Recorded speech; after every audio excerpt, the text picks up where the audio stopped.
there's often a conflict that I perceive in the secular community between I'm an agnostic and I'm an atheist, and it goes both ways. I think typically I am an atheist, and I've heard many times, quite rightfully, from agnostics, you're claiming that you know something you can't know, and then atheists, they often say that agnostics are deluded or something, or they're just not going far enough.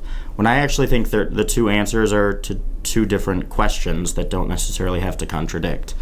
The questions being, can we know that God exists, and do you believe that God exists? To me, they're two very different questions, and I don't think the answers to both of them should be lumped in and assumed to be in conflict with each other. Because for me, atheism is exactly the bare definition. It's not the assertion that we know God doesn't exist, it's the assertion that there's simply no evidence for it.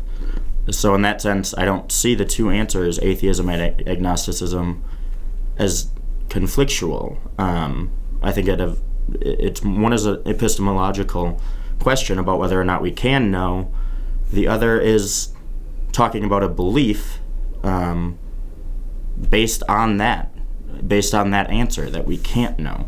And restricting that definition of atheism, I think, would be something that needs to be done at a more widespread scale than it is now. People hear atheism and they think they know that God doesn't exist. I don't think it can be repeated enough that no atheist, at least in my opinion, worth his or her salt, would say, yes, I can definitively prove that God doesn't exist, and I know that he doesn't exist. To me, that's out of the question, and I'm still a quite strong, sometimes strident atheist.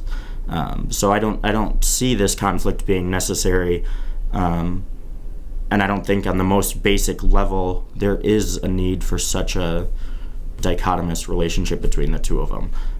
That's why I tend to refer to myself as an agnostic atheist, as opposed to a Gnostic atheist, which I don't really think they're out there that much. The people who claim to know that God doesn't exist, at least I don't think they should, and that's one of the things that the atheist community needs to look at, because that's a very important distinction, I think.